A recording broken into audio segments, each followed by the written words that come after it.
الحمد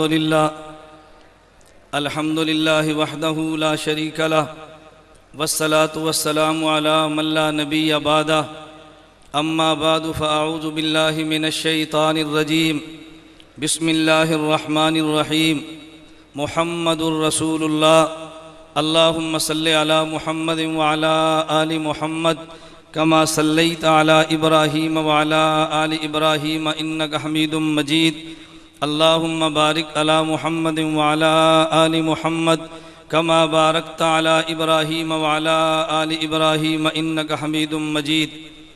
ہر ابتدا سے پہلے ہر انتہا کے بعد، ہر ابتدا سے پہلے ہر انتہا کے بعد ذات نبی بلند ہے ذات خدا کے بعد۔ ہر ابتدا سے پہلے ہر انتہا کے بعد ذات نبی بلند ہے ذات خدا کے بعد۔ دنیا میں جس قدر احترام کے قابل ہیں لوگ، دنیا میں جس قدر احترام کے قابل ہیں لوگ، میں سب ہی کو مانتا ہوں مگر مصطفیٰ کے بعد۔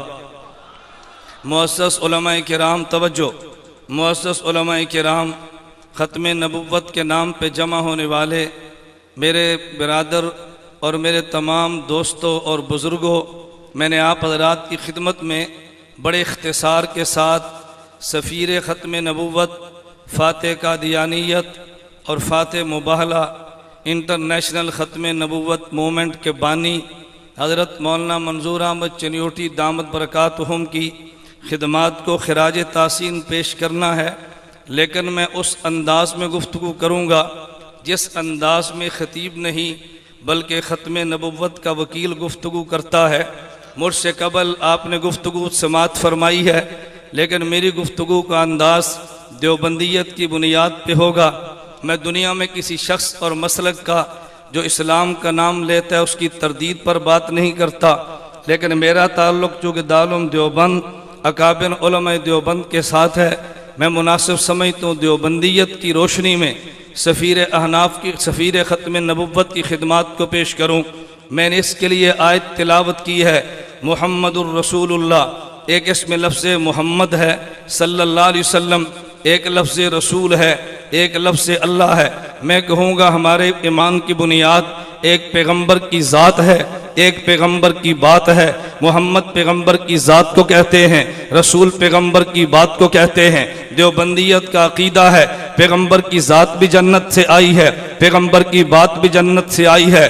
دیوبندیت کا عقیدہ ہے پیغمبر کی ذات بھی معصوم ہے، پیغمبر کی بات بھی معصوم ہے۔ دیوبندیت کا عقیدہ ہے پیغمبر کی ذات بے عیب ہے، پیغمبر کی بات بے عیب ہے۔ دیوبندیت کا عقیدہ ہے پیغمبر کی ذات کو ماننا بھی ایمان ہے، پیغمبر کی بات کو ماننا بھی ایمان ہے۔ دیوبندیت کا نظریہ ہے محمد کو دیکھ تو کوئی نکتہ نہیں، رسول کو دیکھ تو کوئی نکتہ نہیں۔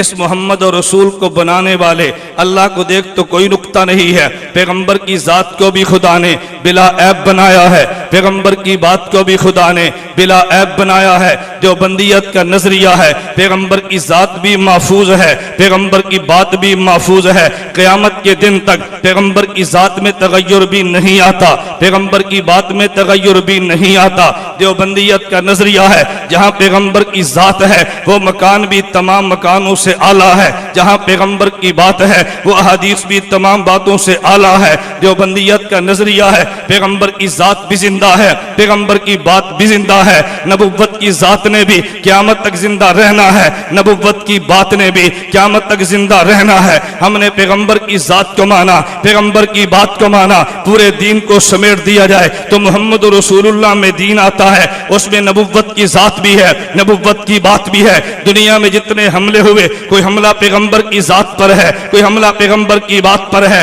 میں قادیانیت کے حوالے سے گفتگو کرتے ہوئے یہ بات کہنا چاہتا ہوں کہ مرزا قادیانی نے نبوت کا دعویٰ کر کے ختم نبوت کا انکار کر کے نبی کی ذات پر بھی حملہ کیا ہے، نبوت کی بات پر بھی حملہ کیا ہے۔ دیوبندیت نے نبوت کی ذات اور بات کا دفاع کرتے ہوئے مرزا قادیانی کی ذات کو بھی زیر باس لائے ہیں، مرزا قادیانی کی بات کو بھی زیر باس لائے ہیں۔ میں سے ایک سوال کا جواب دینا وکیلانہ طرز پہ ضروری سمجھتا ہوں۔ جب ہمارے علماء حق نے مرزا قادیانی کی ذات پر بحث کی ہے، یہ بے ایمان شراب پیتا تھا، بے ایمان زنا کرتا تھا، بے ایمان خلوت میں نامحرم عورتوں سے اپنی ٹانگیں دباتا تھا، دن میں 100 بار پیشاب کرتا تھا، بے ایمان انگریز کا ٹوٹ ایجنٹ تھا۔ بہت سارے لوگوں نے جن کے دل میں دین کا درد تھا مگر دین کا علم نہیں تھا، وہ کہنے لگے مولویت کو مرزا کی ذات پر اعتراض نہیں کرنا چاہیے، مرزا کی بات پر اعتراض کرو، ذاتیات پہ تنقید کرنا انسانیت کو زیب نہیں دیتا۔ مولانا محمد علی جلندری نے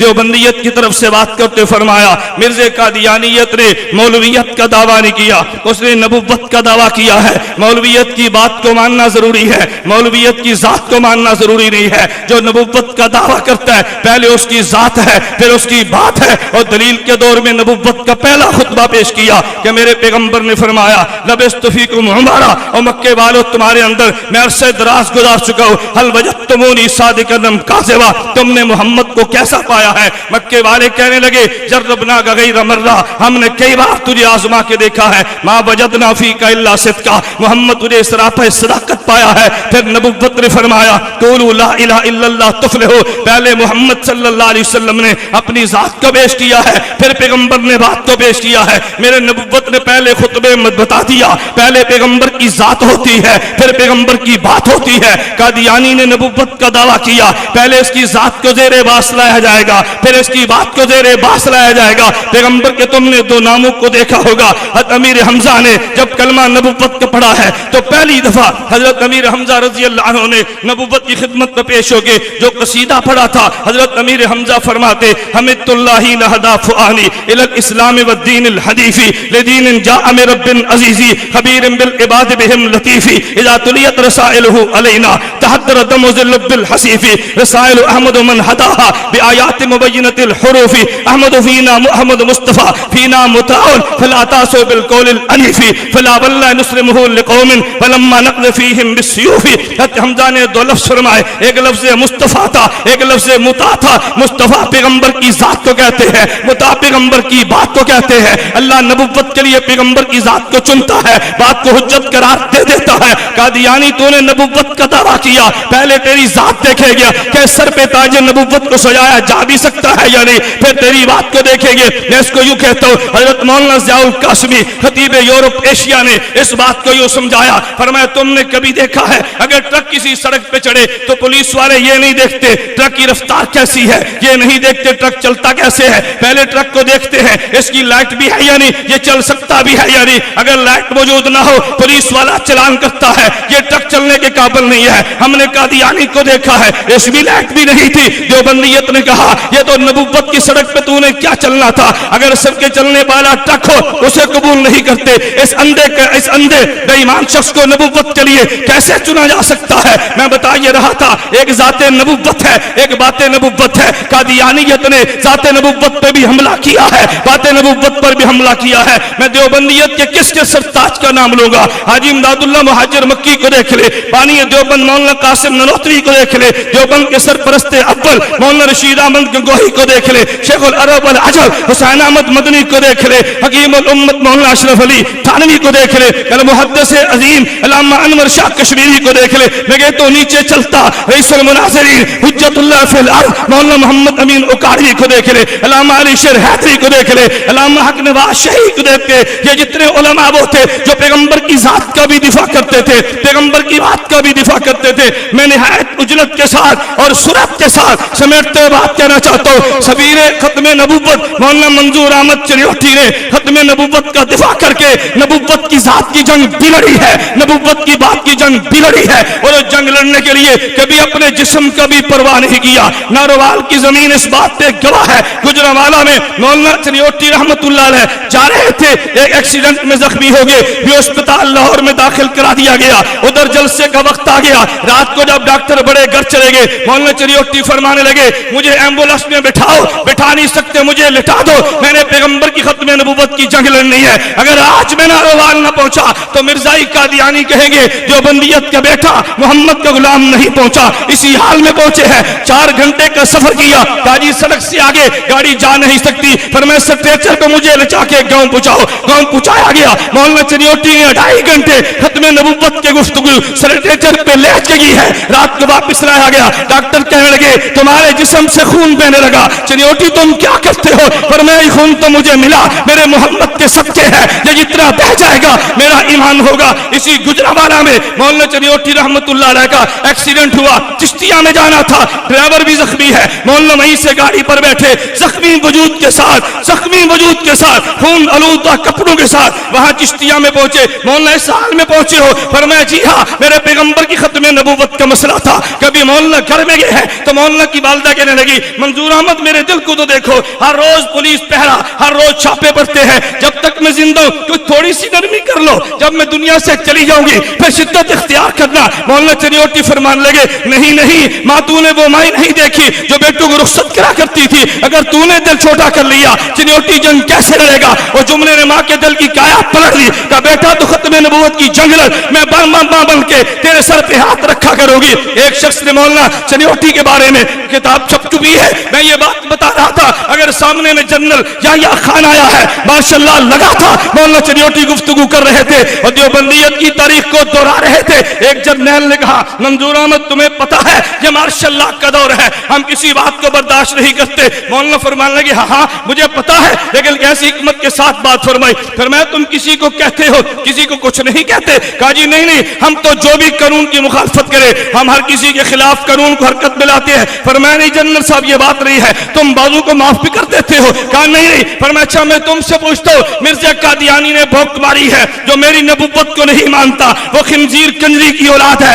اس کے خلاف تم نے کون سا ایکشن لیا ہے؟ تم نے اس کو معاف نہیں کر دیا؟ کہا ہمارے علم میں نہیں تھا، کہ کتاب میں دیتا ہوں، تم اس کا ایکشن تو لے کر دیکھو۔ وہ جنرل شرمندہ ہو گیا، مولانا کو چائے پلا کے رخصت کر دیا۔ میں بتا یہ رہا تھا کہ مولانا منظور احمد چریوٹی رحمت اللہ علیہ نے میں نے باقی کابر علماء دیوبند کا تذکرہ جان بوجھ کے چھوڑتے ہوئے آج سفیر ختم نبوت کی بات کی ہے۔ مولانا چریوٹی رحمت اللہ علیہ اتنے بڑے مقام پہ بلند تھے، میں علماء سے کہوں گا خطباء سے کہوں گا اپنے کابر سے بڑھ کے کبھی بڑک مارنے کی کوشش نہ کرنا۔ مولانا چریوٹی کو میں نے عجیب دیکھا، ان کے حالات میں لکھا ہے ایک شخص کہنے لگا حضرت مجھے آپ یہ تو ارشاد فرمائیں آپ کے اکابر اتنی مشقتیں برداشت نہیں کرتے تھے، اتنی شدت سے جنگ نہیں لڑتے تھے، وہ تو بہت نرمی بھی کر لیتے تھے، آپ کے استاذ کا نام لیا فلاں استاذ اتنا سخت نہیں تھا جتنے آپ سخت ہیں۔ مولانا چریوٹی نے یہ نہیں فرمایا میرے استاذ میں غیرت نہیں تھی، اس میں دلیل نہیں تھی، نانا فرمانے لگے میرے استاذ نے بھی شریعت پر عمل کیا، ایک عمل رخصت کا ہے ایک عزیمت کا ہے، میں نے عزیمت کو لے لیا، استاذ نے رخصت کو لے لیا، میرا استاذ بھی ٹھیک ہے میں بھی ٹھیک۔ توجہ نعرے چھوڑو، بیٹھ جاؤ نعرے چھوڑو، توجہ۔ میں گزارش کر رہا تھا کہ مولانا چریوٹی رحمت اللہ علیہ کو دیکھ تاریخ بھی چلائی ہے اور اپنے کابر کے انداز کو چھوڑا بھی نہیں ہے۔ میرے دوستوں میں ایک بات کہنا چاہتا ہوں، میں نے کہا میں کسی پہ تنقید نہیں کرتا، مجھے مسلک بیان کرنے کا تو حق ہے نا۔ فتح مبالہ کے عنوان پہ بات چل رہی تھی، آپ اس کتاب کو دیکھیں، مولانا کے سوانے پہ مولانا محمد مشتاق دامت برکاتہم نے بڑی مفصل کتاب تحریر فرمائی ہے۔ حضرت فضیلت الشیخ مولانا عبدالحفیظ مکی دامت برکاتہم، مولانا الیاس چنوٹی دامت برکاتہم، ان حضرات کے فرمانے پہ لکھی ہے۔ مجھے بڑا تعجب ہوا، توجہ کرنا، فتح مبالہ تھا، ڈی سی جنگ نے دفعہ 144 لگا دی، انتظار زہر تک کرنی تھی کہ زہر تک جو نہ آیا وہ ہار گیا، زہر کے بعد چلا جانا تھا۔ مولانا چنوٹی دامت برکاتہم اپنے رفقا کے ہاں مخصوص جگہ پہ چھپ کے پہنچے، پولیس بھی آگئی، کہا جی تمہیں گرفتار کرنا ہے، بات بڑی سننے کی ہے۔ مولانا چنوٹی فرمانے لگے بھائی میں مجھے گرفتار کر لو لیکن زہر تک مجھے رہنے کا موقع دو نا، زہر سے پہلے تو میں نہیں جاؤں گا، زہر سے پہلے گیا تو وہ کہتے ہیں کہ وہ تو پہلے چلا گیا تھا، انہوں نے کہا جی 1 بج گئے ہیں آپ زہر کی نماز پڑھ لیجیے۔ چنوٹی اس وقت بھی مسلک کا خیال کرتے، فرمانے لگے میں حنفی ہوں، میری زہر کی نماز کے وقت باقی ہے۔ میں حنفی ہوں، مجھے کوئی جلدی نہیں ہے، میری زہر کی نماز کے وقت باقی ہے۔ اس موقع پر مسلک کو پھر بھی نہیں چھوڑا، 2 بج گئے، فرمایا ٹھیک ہے اب زہر کی نماز پڑھتا ہوں۔ پھر مولانا چنیوٹی وہاں سے روانہ ہوئے، میں نے اختصار سے بات سمجھائی ہے، ایک میرے پیغمبر کی ذات ہے، ایک میرے پیغمبر کی بات ہے، ہم ذات پیغمبر بھی ایمان مانتے ہیں، بات پیغمبر بھی ایمان مانتے ہیں۔ نبوت کی ذات پہ اعتراض کرے تب بھی بے ایمان ہے، نبوت کی بات پر اعتراض کرے تب بھی بے ایمان ہے۔ علماء دیوبند نے پیغمبر کی ذات کا بھی دفاع کیا ہے، پیغمبر کی بات کا بھی دفاع کیا ہے، اور فتنہ قادیانیت نے نبوت کی ذات پر بھی حملہ کیا، نبوت کی بات پر بھی حملہ کیا۔ میں نے عرض کیا، میں مضمون سمیٹتے ہوئے کہہ رہا تھا، میری بات پہ توجہ رکھنا، صحابیت بنتی ہے ذات نبوت سے، شہادت بنتی ہے ذات نبوت سے، توجہ رکھنا، ولایت بنتی ہے ذات نبوت سے، ذات پیغمبر کے وجود سے، یہ سارے شعبے مارز وجود میں آتے ہیں۔ ذات نبوت کا دفاع ولایت کا بھی دفاع ہے، ذات نبوت کا دفاع شہادت کا بھی دفاع ہے، ذات نبوت کا دفاع یہ میرے پیغمبر کے صحابہ کا بھی دفاع ہے۔ ذات پیغمبر محفوظ ہے تو سب کچھ محفوظ ہے، پیغمبر کی ذات محفوظ نہیں ہے تو کچھ بھی محفوظ نہیں ہے۔ سفیر ختم نبوت فاتح قادیانیت فاتح مبالہ مولانا منظور احمد چنیوٹی نور اللہ مرکزہ نے ذات نبوت کا بھی دفاع کیا، بات نبوت کا بھی دفاع کیا۔ اللہ مجھے اور آپ سب کو ذات نبوت کے دفاع کی بھی توفیق دے، اللہ ہم سب کو بات نبوت کی توفیق دے۔ توجہ بھائی، کوئی شخص نہ اٹھے، توجہ، کوئی شخص نہ اٹھے جب تک حضرت اقدس دعا نہ فرمائے، کوئی بندہ نہ اٹھے۔ دشمن کو یہ میسج مت دو اپنے اکابر کو نہیں مانتے، ہم اپنے اکابر کی جوتیوں کے غلام ہیں، جب تک نہ فرمائے کوئی نہیں اٹھے گا۔ وعدہ ہے بھائی؟ سب تشریف رکھو۔